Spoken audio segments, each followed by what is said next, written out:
So today we're going to talk about religion again and its connection to other social institutions, and we are going to use some information from another famous sociologist who studied social stratification like Karl Marx did.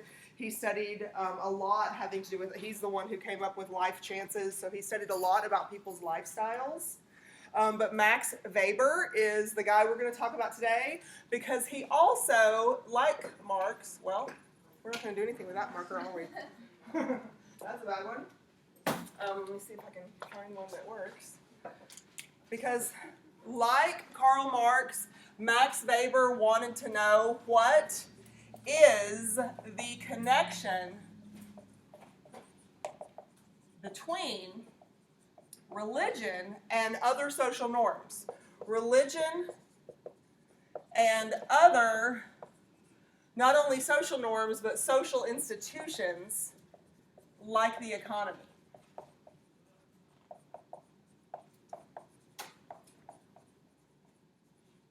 That's a question. I want to know what the connection is between religion and other social institutions like the economy, or another social institution like social stratification or social inequality. Social inequality is also a social institution. It exists on the macro scale and it fills needs in society to make sure all the work that's in society needs to be done. Max Weber wanted to know, just like Karl Marx, he disagreed with Karl Marx to a certain extent about the bourgeoisie and the proletariat always being the result of capitalism, and he disagreed on the basis of his answer to this question. How did he answer this question? And so that's what we're going to look at today. He studied the pilgrims, so it's perfect that we're doing this right before Thanksgiving, right? Because we have the Thanksgiving story that involves the pilgrims and the Native Americans who helped the pilgrims survive, actually, is what happened. They would have starved to death, and we would not be sitting here right now if the Native Americans had not fed them. But anyway, Max Weber looked at the way religion and a very specific belief system that the pilgrims brought with them to the New World when they essentially escaped. I mean, do y'all remember the story of why the pilgrims came to the U.S.? Do you remember what the purpose was? So they can practice their religion freely without any punishment. That's exactly why they picked up and left. They were pretty brave people because they had, they didn't even know what they would find when they came across the ocean and landed in the New World. They knew the New World was here because the Spanish told them it was told the whole world that it was here, told the whole Western world that it was here. Let me correct myself there. And so they knew that they would hit land eventually, but they didn't know what to expect. And so they wanted religious freedom. They had a very, very different religious belief system than the one I described to you on Monday that Karl Marx investigated and how it was linked to wealth and poverty. So remember, Karl Marx was some years before Max Weber. He lived, decades before Max Weber, and he observed the world in a very different light. He observed Europe. He observed old-fashioned European Christianity with the idea that poverty, which is part of social inequality, right? Old-fashioned Christianity has the idea that poverty is very, very close to godliness. God loves impoverished people more, so the lessons would indicate, than God loves wealthy people.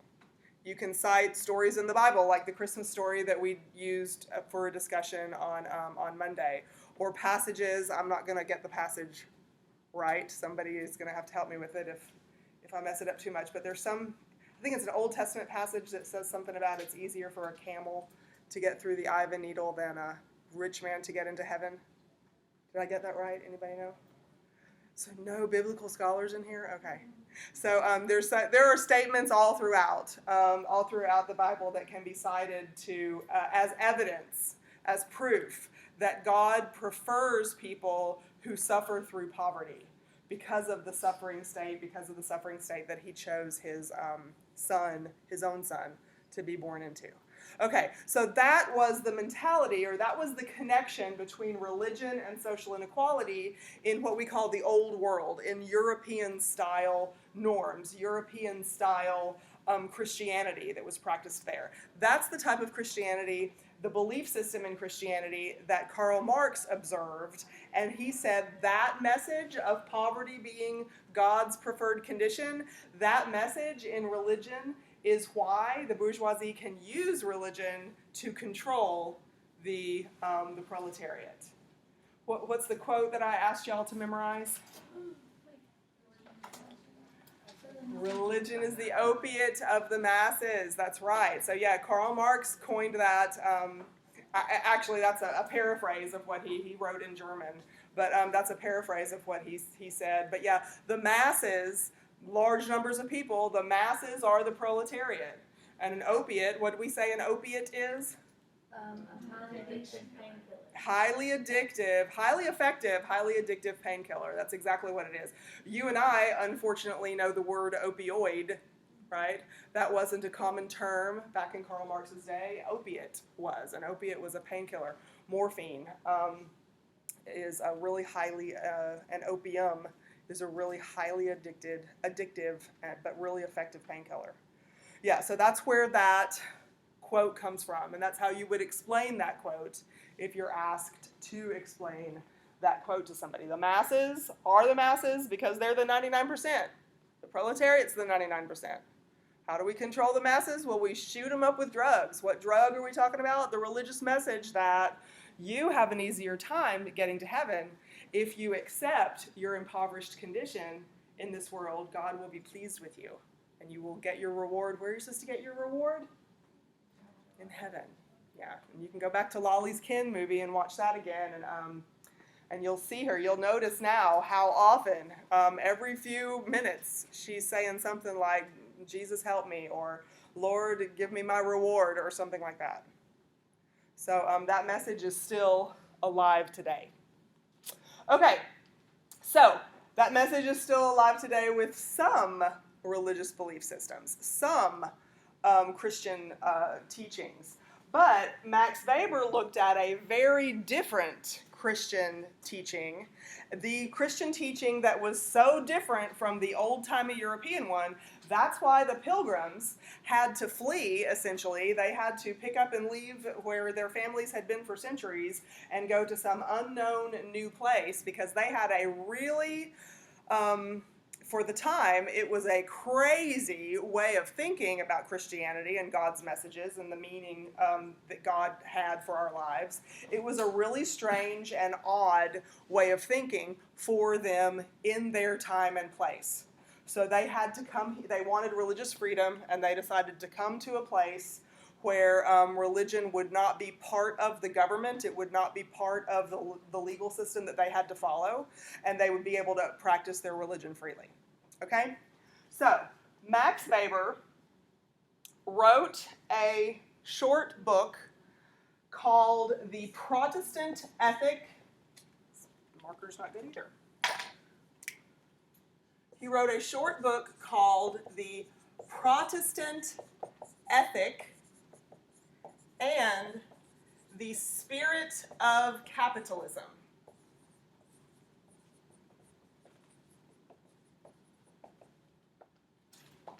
It's only about 100 pages long. Some people call it a paper instead of a book. It's about the length of, dissertations these days. Maybe dissertations are only a couple of hundred pages or less. So his book is called The Protestant Ethic and the Spirit of Capitalism. What did we say this word Protestant means? Not Catholic. Okay. At the time, that Christian and not Catholic, right? And Protestant means Christian and not Catholic. At the time that Max Weber studied in history, there were not very many Protestant faiths. Baptist faith did not exist yet. Presbyterian, the way we know it now in the United States, did not exist yet. Methodist, all of these things did not exist yet. There were very few Protestant faiths. but at the time in history when Max Weber was studying this. But Protestant means Christian, but not a Catholic kind of Christianity. This word we will look at in just a second. We're not going to talk about what ethic or Protestant ethic means together. But we also already have talked about capitalism and how capitalism works. So the same concept where we had the circle, the circular cycle. What did we say? Capitalism. Somebody describe it for me so I can draw it as you're describing it. You're talking about like the arrow? Yeah, capitalism is a cycle. Yeah. And so I want somebody to explain, or several of you to work together to explain, what is that cycle about? It's an economic cycle. So those things that you buy make more money. Okay, it's about owning things and buying more things because those things can make you more money, and the more stuff you buy, the more money you can make. Okay, so yes, so we own things. Ownership is at the top. You have to own. You have to use for profit. You have to reinvest profit, buy more things, buy more money-making things.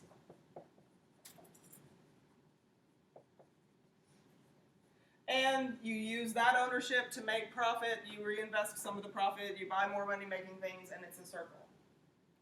Okay? Hopefully my circle was a little neater the first time I drew it. But y'all got it in your notes someplace, and you can put in your notes again, because it's important to remember that this is the very Cliff Notes version of the economic cycle that capitalism encourages. The reason we have a class system in the United States, a class system, is based on ownership and control.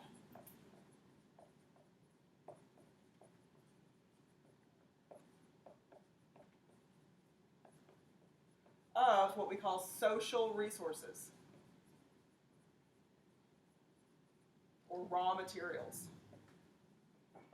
Ownership and control of social resources or raw materials. That's what a class system is based on. We can go back to chapter 7 and look up the definition precisely in the textbook. I've paraphrased it right there. A class system is a hierarchy. It's a comparison of your position versus my position, or this category of people compared to this category of people, based on how much ownership and control do they have over these money-making things in society. That's what a class system is. Some of us have more access and control over these money-making things in society. Others of us have less access and control over these money-making things in society. So a class system is based on being able to own stuff and make money. What does that say? What does this say? Buy more money-making things. Sorry. Buy more money-making things. With your profit down here, you don't have to buy only money-making things. Like you can go to Vegas with some of it, right, Trinity? You can go to Vegas with some of it and play around, but capitalism encourages you, if you don't want to run out of your cash flow, you have to continue to do this. You have to continue to go through this cycle. These raw materials and these social resources I said over here, are those limited or are they unlimited in a society?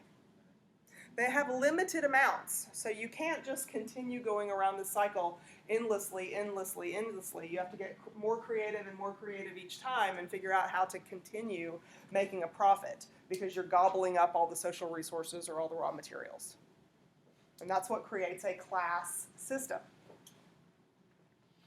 So, Max Weber looked at this capitalism cycle and the behaviors that the certain kind of Protestant faith that the pilgrims practiced. Here it is. It's called Calvinism. Some of you might have heard a synonym for it. Another word for it is Puritanism. Puritans, often the pilgrims are, when you discuss the pilgrims in history classes, many historians refer to them as Puritans, because that was their social identity. Their religion gave them their primary source of social identity. And so their historic identity also was this unique kind of Protestantism that they practiced that not very many people in the world at that time practiced. They had a very new, and this is not my judgment of them, this is the historic, the time and place. They were persecuted because their beliefs were really weird according to the norms of society. They were deviant people back in England where they existed because their beliefs were so different. They were completely flip-flopped based on what the Catholic origins of poverty being God's favored position in life, they flipped that completely and interpreted religious messages and interpreted biblical messages and traditions that had been in place for centuries. They turned them completely over and changed the beliefs altogether. And so that's what we'll talk about today. How did they flip it over? What were the components of Calvinism and Puritanism? Because Max Weber said that these beliefs led directly to an economic system called capitalism. That's what Max Weber said. Max Weber said that the beliefs that these people had, which were really odd compared to, former types of Christianity, that these specific beliefs led to capitalism. And he said it proved, Karl Marx was only telling part of the story about how capitalism contributed to social inequality. He said that, Max Weber said, religion sometimes can bring about capitalism rather than capitalists using religion to continue capitalism. That make sense? Yeah, so Max Weber said that because of the pilgrims and their beliefs, that these beliefs resulted in capitalism, so religion can result in this instead of only being used to support this. Questions? Okay. The reason he said this is because here's a clue. What's this term mean? The New World. What does that mean? It means the Americas in general, yes. The New World means the Americas in general. It's a very biased term, this word New World. Old World, that I've already used, referring to Europe, is also a very biased term because we have in this country a very Eurocentric and British-centric history.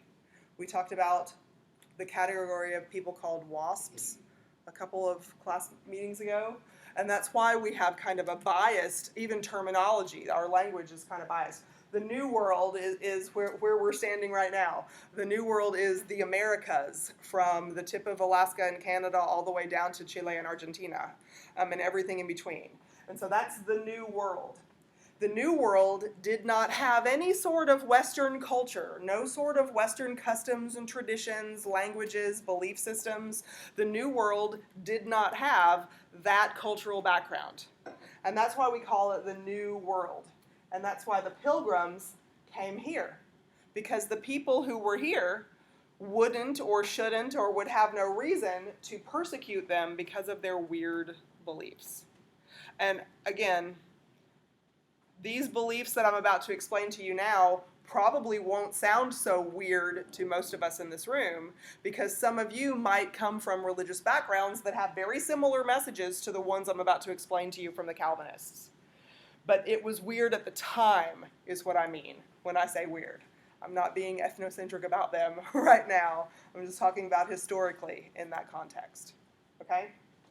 All right, so keep that in mind and ask me questions. Is somebody going to take a picture of their notes with this, or? Yeah. Okay, that would be great. Thank you. Okay.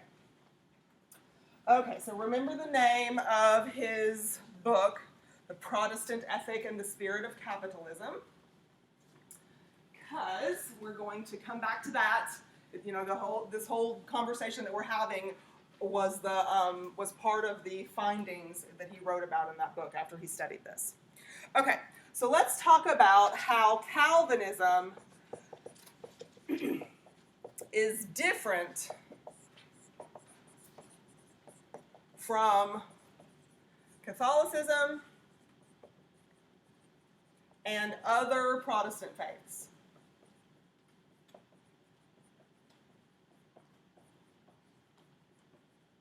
Okay, so Catholicism and other Protestant faiths said that poverty was pleasing to God. Just look at what Almighty God chose to be the lifestyle for his only son. He was born into a barn, and he lived homeless most of his life, and his family was on the run. How many times in the Bible story do you hear that he and his family had to be refugees for a period of time? And how many times in his adult life in Bible stories did you hear that he had a home to go to at night? Right? So God chose a homeless lifestyle, a very impoverished lifestyle for his own son. And so Catholicism and other Protestant religions, which were very few at the time, Catholicism was the only kind of Christianity for centuries and centuries, like 14 centuries. So poverty was pleasing to God in this. In Calvinism, poverty, they flipped it on its side. Poverty was a sign that God was displeased with you.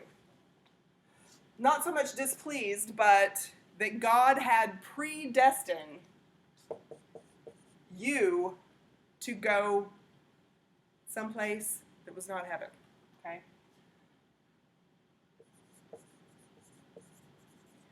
Okay, so poverty was a sign that you were among what was called in Calvinism the damned. And middle, upper income was a sign that God blessed you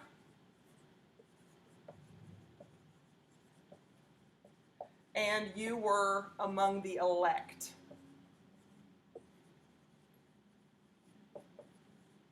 Those are the two words. Among the elect.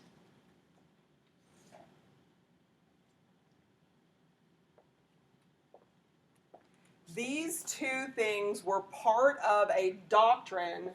We write it over here on the side. The doctrine of predestination. The doctrine of predestination. What's predestined mean? You say yours by yourself? It's already been decided. It's already been decided? It's done beforehand. Okay. I knew both of y'all said it correctly, but I knew that you said it differently, so I had to just get you to do it one at a time.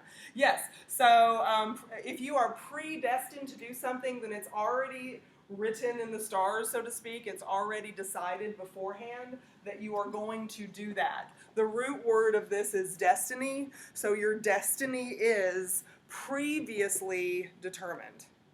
Okay? In the doctrine of predestination. So the doctrine of predestination is where this word damned came from and where this word elect came from. Many places in the Bible, many places in the Christian Bible, you will find references to people who are called elect and references to people who are called damned. Or chosen are some of the synonyms that you see in the Bible now. The Bible that most of everybody, if you are a Christian, has now is it wasn't even compiled until I think it was 16. I don't know. I'd have to ask Siri. I think 1614 is the year that King James version of the Bible was written. So the King James version of the Bible is extremely different than the Bible that these folks used, because this was well before that, a couple hundred years before the King James version of the Bible was even compiled. So in the most original form of the Bible, which wasn't even compiled till like the year 400 or something like that, the words elect and damned appeared many times. So Calvin, this guy, the name of the man who started this religion was John Calvin. He started teaching that before you were born, God already had determined, are you going to heaven? That's where the elects went. Are you going to heaven, or are you going to hell? These were your predestined points for eternity. So Calvin started teaching people that God already knew. It was not something that you had to constantly try for. You fall into something called sin, and you have to dig yourself out of it so that you can get to heaven. Maybe you fall back, you're a backslider, like some people say in some Christian faiths. You fall into sin, you ask for forgiveness, you get out of sin. And while you're in sin, if you die, that's when you go to hell. But if you get out of sin, you can go to heaven, right? And so there's all these transition points throughout daily life in the old way of looking at things. But the Puritans' way of looking at things was no. God already knows from before you have even been conceived by your parents. God already knows, are you going to end up here or are you going to end up here? But John Calvin and the followers of John Calvin, the Puritans, do what? He's like really pessimistic. Is it pessimistic? Kind of. Like there's no way to... Well, it was pretty close. Yeah, it's kind of like a caste system. It's not like a class system at all where you can have upward mobility, right? I mean, if you're thinking about upward mobility in a religious sense, like this is where you want to go in Christianity, right? Mm-hmm. Yeah, so John Calvin, instead of saying you can constantly work your way up, like was the old message, John Calvin was saying, I don't know if pessimism is, I mean, that's well, like it's how you fit it. Negative. It's like... Yeah, I mean, like, I'm being biased. Okay, so in Christianity, you hear the word salvation a lot. In Catholicism, in particular, salvation is your responsibility and your individual responsibility. Here's God's laws. You follow God's laws. Here's some tools that you're taught to use to help you have the moral strength and the willpower, the free will to follow God's laws. And if you do that, then you can, I'm making it very simple, but if you do that, you can go to heaven when you die. But it's your individual responsibility, and it's not tied to anything else other than, are you using the tools that God has provided for you effectively so that you can accept what He's done for you and go to heaven with Him when you die? You as an individual. This message, you as an individual, and part of the way you can ensure that you go to heaven when you die is through suffering. If you commit sin, you can do penance.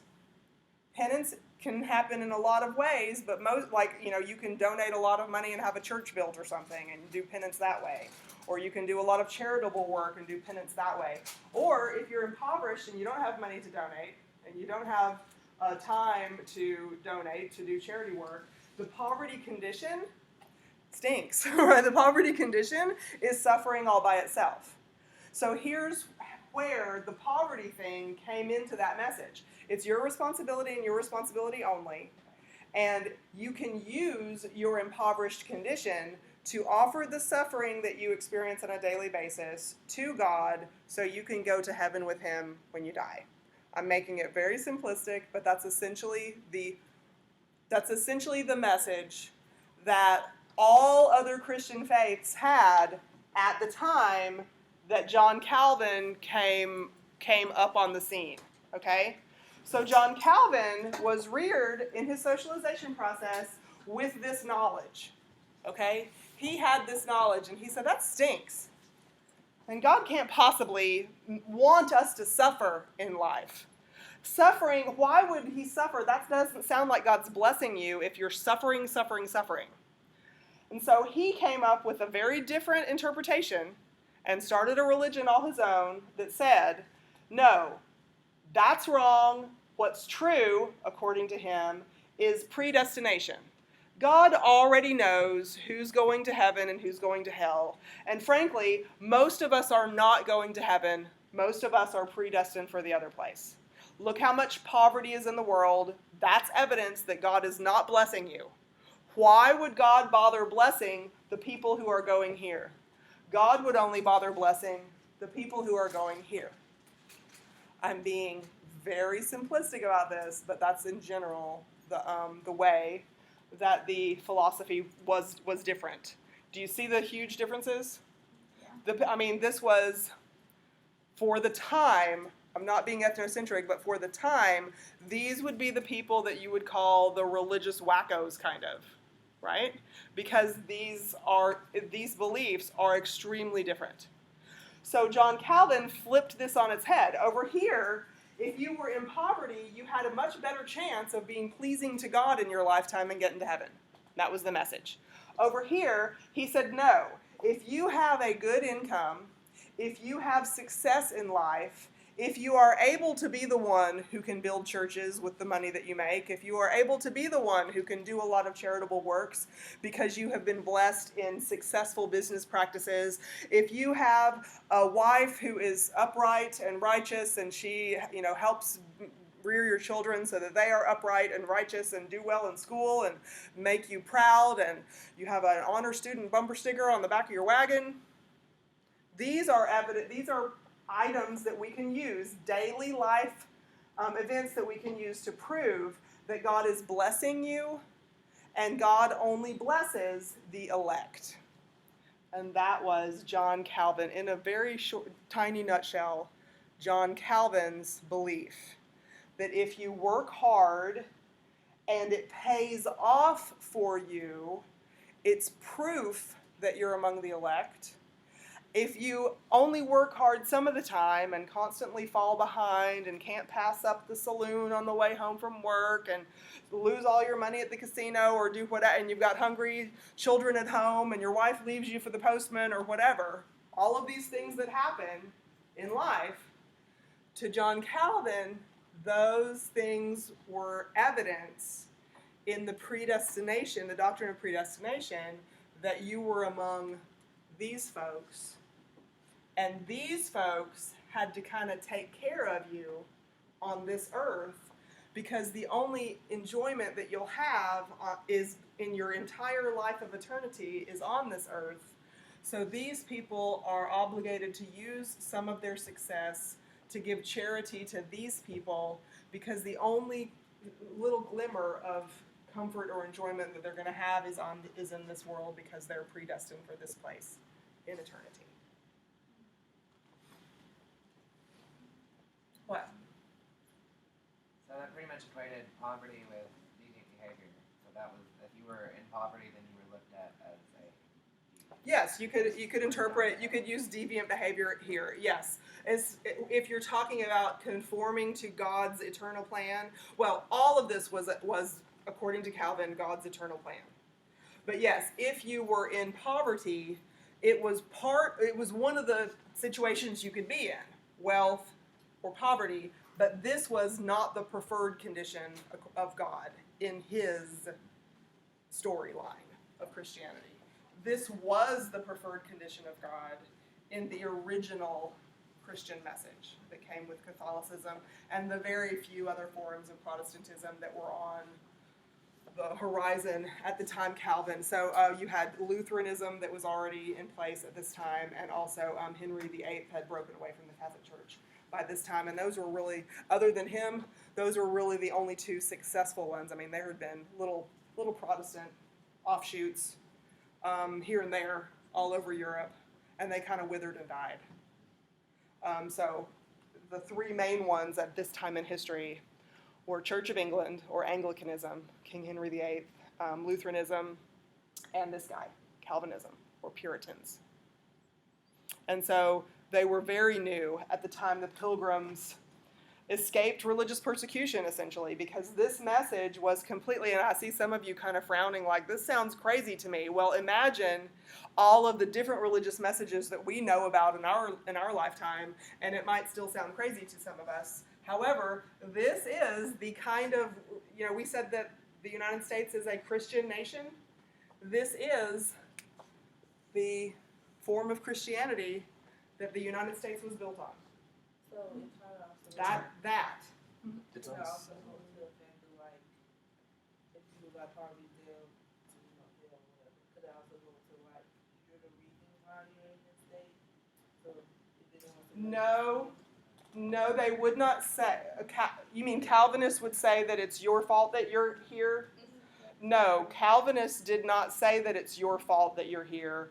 Calvinists said that you're here because God has predestined you for some reason to be here. And unfortunately, that's how things just are. So some people are going to be here and some people are going to be here. And how do we know how do we know when somebody's born who is in what group? Well, somebody whose parents are here can be you don't inherit it from DNA according to their belief system.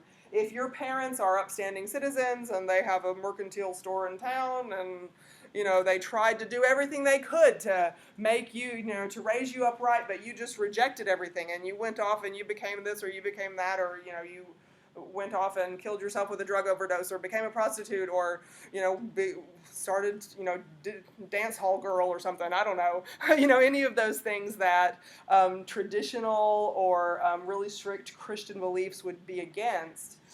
That would be a sign. Your behavior, your inability to follow God's preferred plan would be an outward sign to everybody else that you were here. And these people were supposed to be very kind to you and helpful to you and charitable to you, because the only comfort or relief that you are, according to this belief system, the only comfort or relief that you're going to have in your life is the charity that you get from others while you're on earth, because after you die, you're going here. You had your hand up. Yes, very good. So this is definitely like two ascribed statuses that exist. Two eternal ascribed statuses. So the doctrine of predestination would say that some people are ascribed the status at birth of being elect, and some people are ascribed the status of being damned. But who they create themselves to be as who, or what section they'll end up in. Ask again. Like who they create. So like you're born in poverty, but if you're successful in life and you meet expectations. Yes, you're talking. Okay, so you're talking about social mobility. Good. Yeah. So you're seeing the connections here between social inequality, the way that our economy works, which that word was capitalism. No, our economy is capitalism, right? Social mobility is a reality for us with something called the American Dream. So we're going to talk about how the American Dream came from this also. And social mobility is possible.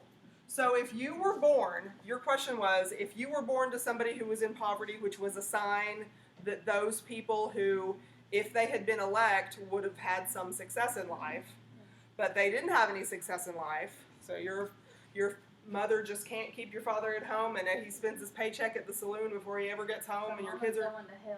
So she has not been blessed in life, and he has not been blessed in life, but that doesn't mean you couldn't have been born into the elect, and you would prove this. So back to your question, Coco, about are you responsible or not? You're not responsible for whatever label. Think of these as like tattoos that were birthmarks that were already on you. You can't control that. But if you happened to be an elect person who was born to damned people, then in your lifetime, you could prove this to yourself and others. You could prove your position as elect to everyone else in society by being successful at this.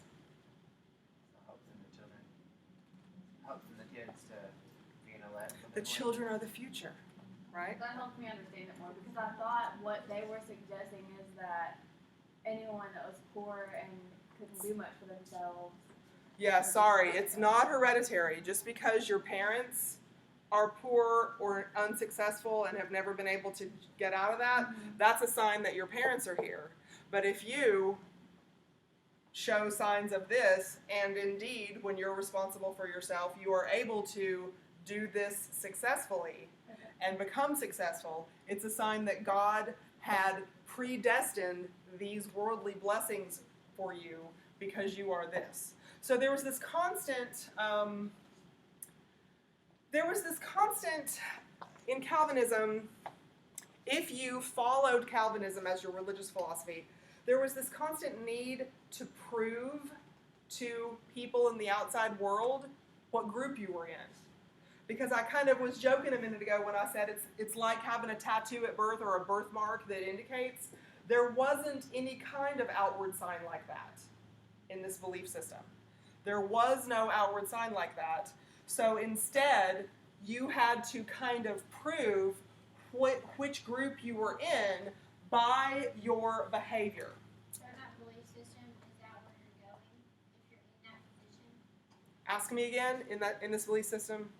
So if you're in poverty, you're going In this belief system, yes, in this belief system, John Calvin flipped it from the previous Christian message, which was poverty is God's preferred choice for his chosen people, as evidenced from the lifestyle that he chose for his only son. This guy said, that's crap. Poverty sucks. Why would God want his favorite people to suffer so much? So he changed up the message completely, and it took hold.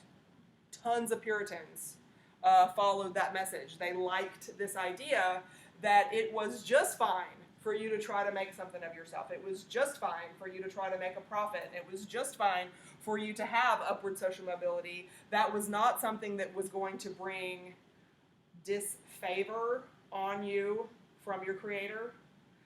It was going to prove that you were being blessed by your Creator. Your Creator would not bless you if he didn't love you. And it was proof that you were here instead of here. But is he suggesting that you could just sit on a couch and if you're a blessed person, you're just going to get stuff, or did you actually have to work for it? You did well. Okay. The question: do you actually have to work for it? And this is kind of the same question that Coco was asking before, and I can tell you're still thinking it when I look at your face. So that okay. So that's where we're getting. That's where what we're going to try to answer here. No, you didn't. You could not work your way into the elect group.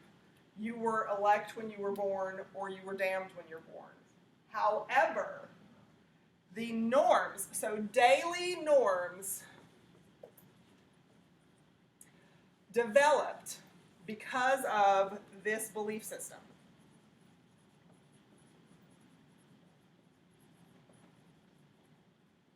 Daily norms developed. Not religious norms, but folk ways, just daily norms for how you're sitting in class right now, for whether you work hard to make an A, on an assignment or not. Daily norms developed because of this belief system. There was no tattoo that would prove you were in the elect.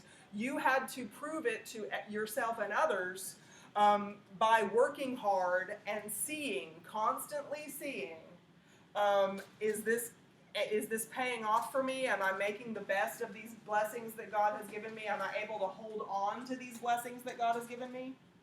If an impoverished person over here wins the lottery and comes into a great big amount of money, and they're not able to hold on to it, but they just spend it away and lose it, or somebody steals it from them, and now they're back on their, They use it on their kid's birthday party. like that story I told y'all, yeah.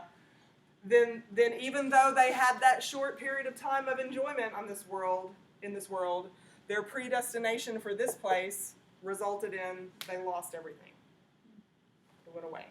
So if they work hard and their status does change, does that mean that their predestination was just wrong in the beginning? Like they didn't change it, but they realized. Ask me again. So if they worked hard and it just came a little later in life, as far as more income, does that mean that their predestined? Oh, okay. So, the details of when this had to happen to prove it Just before you die. was, it's just during your lifetime, if it occurs and you're able to hold on to that. Do what? So it can kind of change, but Your situation in life can change, but not your predestination. Not because predestination means ahead of time, it's already written, it's ascribed what you're going to be. Okay? Yeah, so these are the daily norms for hard work, and where I've erased the term Protestant ethic, but here's where we're going to get back to that term Protestant ethic for a second. Daily norms developed because of Calvinism, hard work, diligence, applying yourself. Has anybody ever told you to apply yourself? Yeah. Applying one's self. Frugal, you had to be frugal. What does that mean? Responsible with your money. You had to spend your money on things that were necessary, and you also had to help others who were less fortunate than you, and if you had money after that, you could buy luxury kind of things. Okay, so frugal is responsible with your money. You don't just toss money around like somebody won the lottery and the reason you're out of money is because you just spent it on your 4-year-old's birthday party or whatever, right? So so frugal is responsible with money. And there is actually a word for this, and I'm going to misspell it, because I always do. Can't remember how to spell this word. Somebody's going to have to look it up for me. It's Asceticism. Did I get it right? Somebody look that up for me. It might not be A-C-E. It might be A-S-E or A-S-C-E.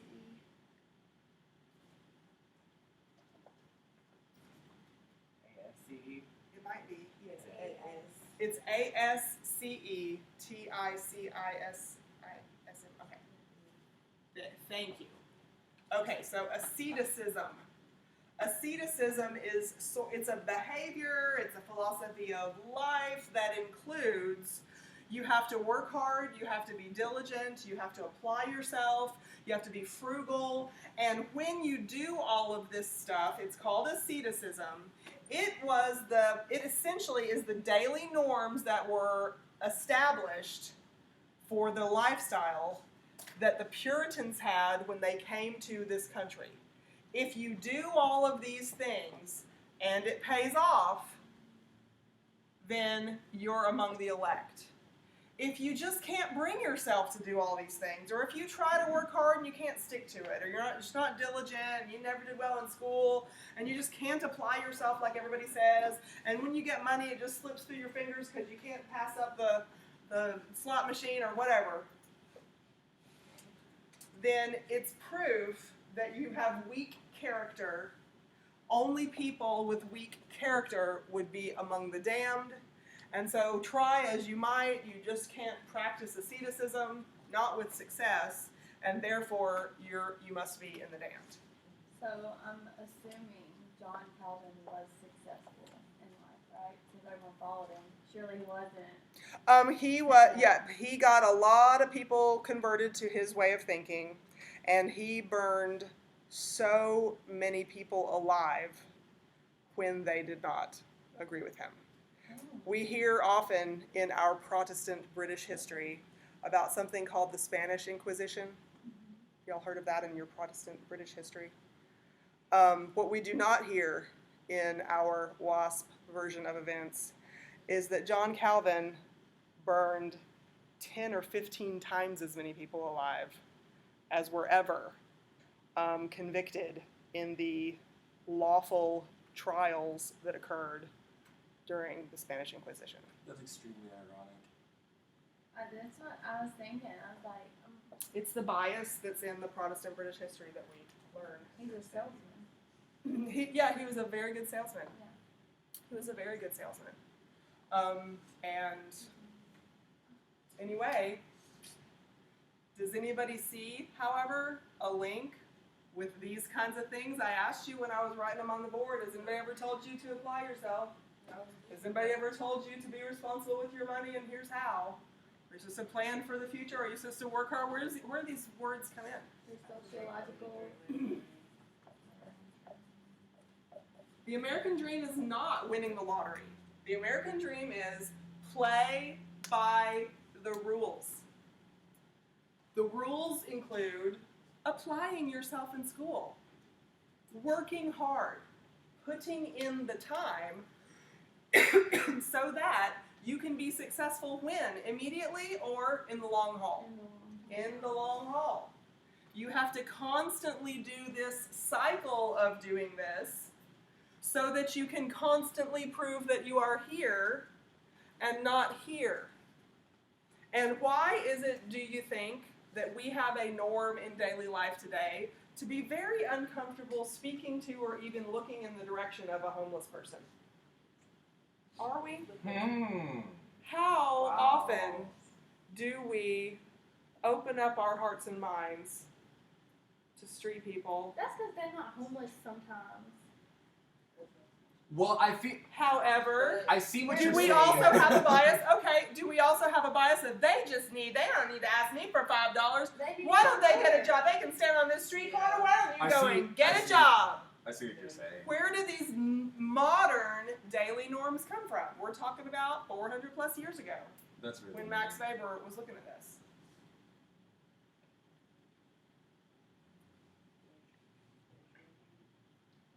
Do we sometimes, in our daily norms, do we sometimes blame the impoverished for their own poverty? Where does it come from? Maybe. Calvinism. Maybe Calvinism. I don't know about that. Max Weber said it came from Calvinism. I just And- don't like this guy though. Do what? I don't like this guy. Well, then you're un-American. I'm just I kidding. No. I'm just kidding. Actually, here's a question too. Is the word American, because the New World is from Canada to the tip of Argentina and everything in between, is the word American a WASP word? Does it mean white people? Does it mean British white people when you say the word American? Is it bad every time that I hear American, I think of a white person first? Then that's Yeah. you're answering the question. Every If when you say the word American, you think of a white person, specifically British origin white person, which is not really how detailed we are about it, then the word American is racist. Or rather, when I was younger, I would whenever Not I heard now? it. Not my views on that has changed because I've Yeah, gotten things change over time. more information. So, Holiness came over to the United States to practice religious freedom, and why did John Calvin kill people? He tried to force people to believe his ways. He came here for religious freedom. Okay, sorry. Let me be clear about this. John Calvin killed all his people in Vienna, in Austria. So he was in Austria. So the Puritans that followed his belief system, who fled for religious freedom and came to the New World, say, even though the New World has a biased European focus, say that instead of the United States, because the United States did not exist yet for a long time, right? So yes, they came to this new territory because their ways were, and I'm not saying this as my opinion, but according to the norms of daily life for everybody else around them, their ways were really wacky. You would call them some kind of crazy religious cult because they weren't high in numbers at the time. And so the government system, for instance, taxed them at a higher rate than anyone who was part of the Church of England. If you were a member of the Church of England and practiced that faith, you had a lower tax rate than if you were. So that's just one of the social discriminatory, yeah. One of the discriminatory parts of the government, for instance. But also, you'd be persecuted in the street if you,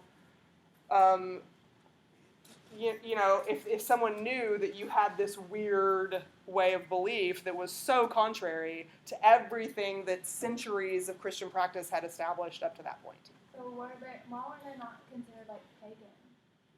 Right? Isn't that Because this is the name of the people that they said were God. Actually, I'm not sure if Calvinists do this person of the Blessed Trinity or not, but they do these two people of the Blessed Trinity. Okay, so at least those. I guess Ian's looking that up for me. So, okay. Because I'm not sure. There are some Christian faiths that don't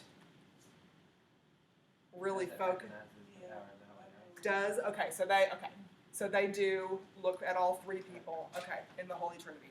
Okay, so yeah, I wasn't sure about that. But anyway, so we're not quite finished. So the daily norms developed of this kind of stuff.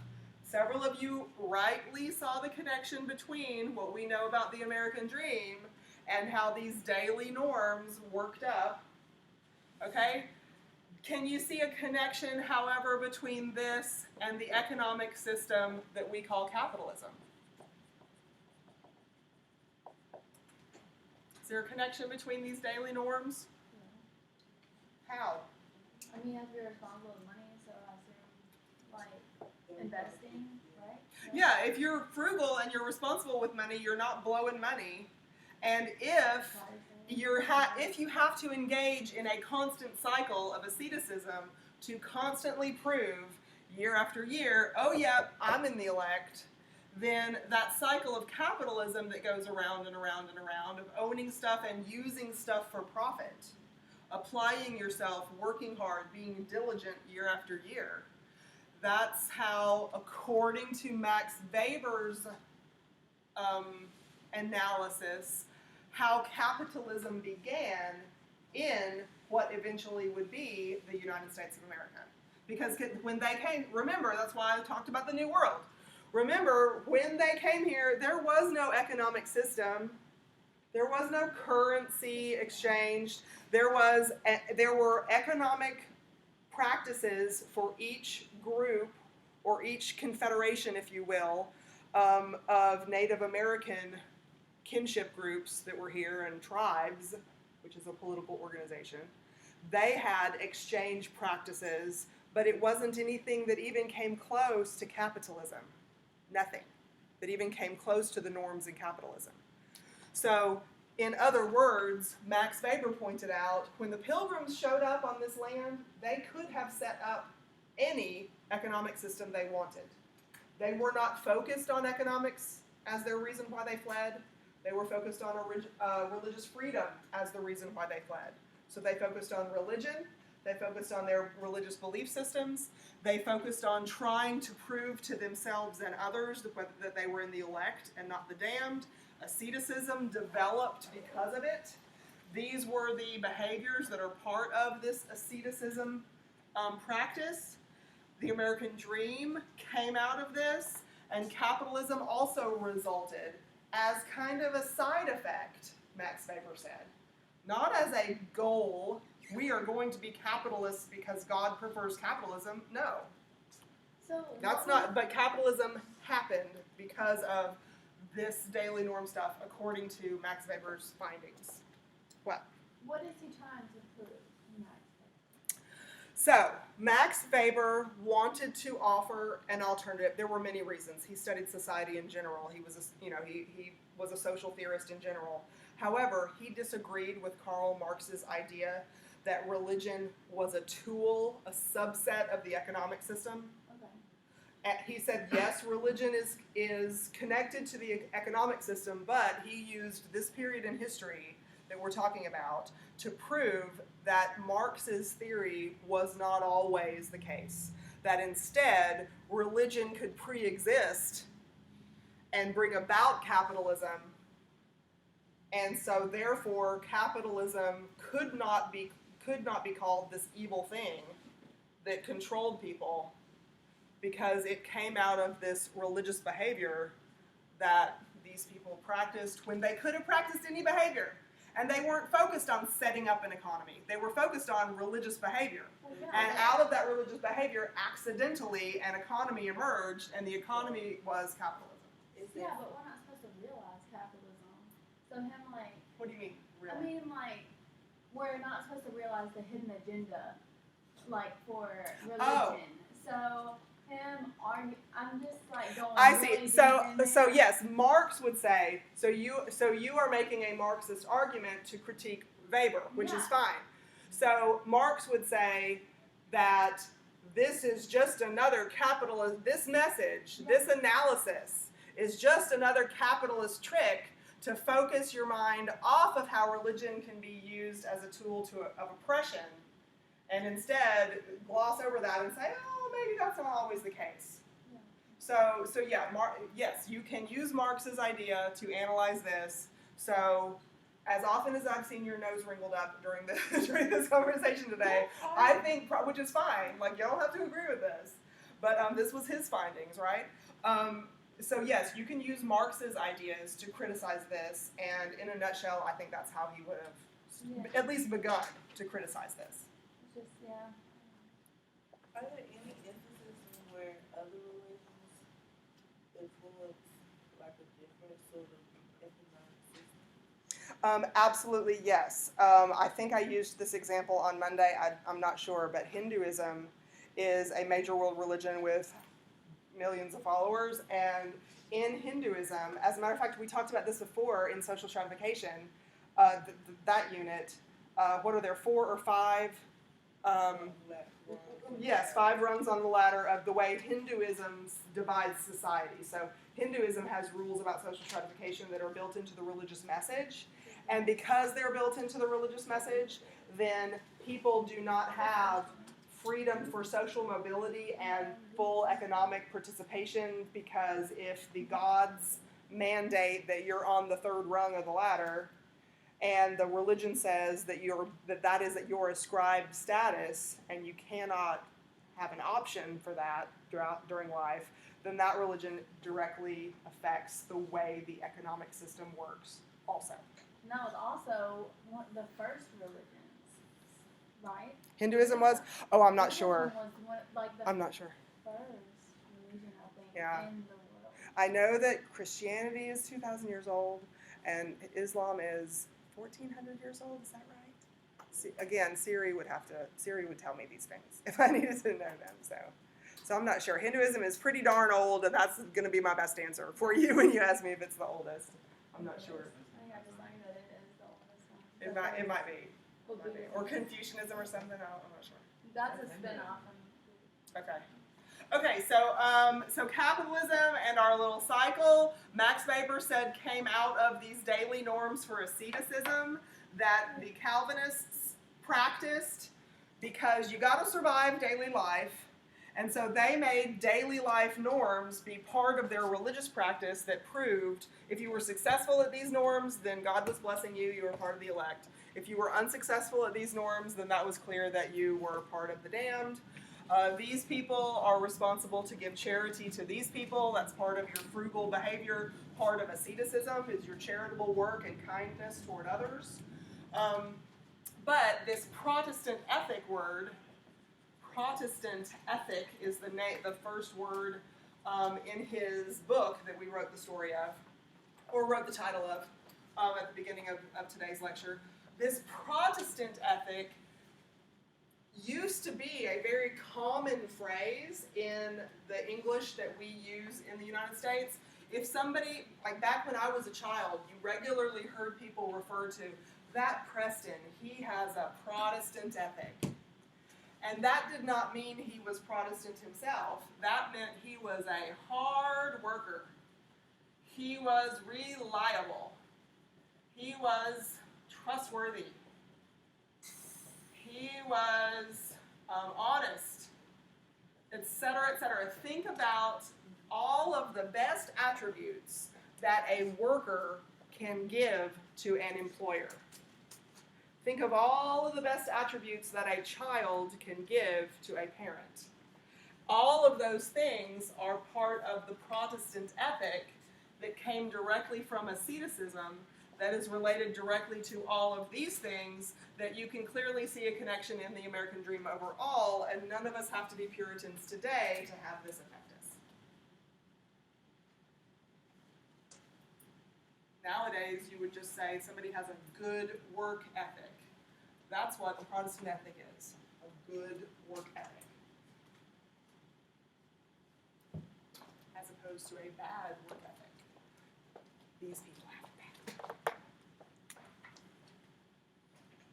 Any other questions? So does he think that religion is the root of all evil? Him? My flavor, or would he be more, it's part of that. You know what? He didn't really criticize religion in general as being the root of all evil like Marx really did. Marx's solution for the vast differences between the bourgeoisie and the proletariat was to get rid of capitalism and everything that supported it, like religion. So I don't remember I don't think it was this class. I think it was my Tuesday, Thursday class, and I don't record that lecture. But we got off on a tangent in one of my Tuesday, Thursday classes where we talked about how in sociology, Emile Durkheim, what time is it, by the way? 10:30. It's 10:30? Okay, so I've got like 5 more minutes. So Emile Durkheim is one of the fathers of sociology. He was really the first successful social theorist, the first social theorist to be successful at convincing people that society is an entity, is a thing that we can talk about in the ways we've been talking about society this semester. So Emile Durkheim said society is a thing, and society has rules. And society has a structure. It has a shape. It has a structure that we have to deal with. And here's how it affects our lives, and here's how we shape our lives to fit that structure and those rules. Before that, before Emile Durkheim, others had been mildly successful in convincing people of this. French philosopher Althusser and lots of other people had written about this. But he was really the first person to be really successful at convincing people that society was a thing that had rules that we had to follow. Prior to that, especially prior to the Enlightenment, God is the entity that has rules, and we must follow and shape our norms according to these rules, because eternity is the goal, not a society free of social ills. So yeah, the people who followed Puritanism were of a different mindset. They had a very different socialization process than you and I. Their socialization process, they were reared with the notion that God has rules, you follow God's rules because that's the meaning of life. Instead of, oh, there might be a God, but here's society, and here's society's rules, and you follow society's rules, which is kind of what modern life and modern socialization processes are today, and how we study that in sociology, which is why a lot of Christian people don't like sociology for the reason that it suggests that there's an alternative to God and God's laws, and there's a society and society's laws instead. And you're religious. Yes, I'm and religious. you're a sociologist. So you have to be like completely non-biased all the time. It's a struggle. Yeah. That's It's a struggle. Yeah, there's so many questions that I get from people. What do you think is the solution for this social problem? And I have such a good religious answer, but I'm not going to give, but I can't. Like, let's just start an island and just have, a different kind of social structure, and we wouldn't have this problem. But, that's not the answer that you give in, as a state employee or, as you said, a social scientist. One last question. So, it's kind of a little bit off topic, but it kind of still is. So, I've grown up in my religion. Mm-hmm, me too. To think that people who are wildly successful or are just like big celebrities and people who have a lot of money, that they're kind of selling themselves to the devil. Okay, some religious messages are like that you have to be suspicious about really, really wealthy people because maybe they had to sell their souls to the devil, as you said, in order to get successful. I've never We go heard from that. this Protestant ethic like a lot of just work hard and reach these levels to thinking. Well, part of that bias comes from the Protestant ethic. Just saying, part of that bias comes from the Protestant because this American dream idea, it takes a long time. It takes your whole lifetime. So if somebody hits it big, if somebody gets discovered in high school like LeBron James and hits it big without doing that, some people would say, oh, I don't know what he had to trade in order to do that because he's not following the grand plan. Does that make sense? Yeah. So that's where that bias comes from. There are some religions, though, that have the message of liberation theology, kind of. Like if you fight for liberty, if you fight for economic, solidarity or freedom, social uplift, that those are okay things to fight for in a religious context, and that comes from this also. Many, many, many African American churches after emancipation fought for God, Jesus, the Holy Ghost, based on the idea that social uplift, promised land, eternal reward was theirs based on this. I mean, they weren't Puritans, right? But all of this comes from, most of us in this room are not Puritans. I don't know that you can find a Calvinist church. I don't even know what the modern name of it is, if it even still exists like this. But this was Max Weber's ideas. Interesting stuff, good class, and so I will see y'all on the Monday after Thanksgiving, right? For our last class. Okay, bye. Jeez.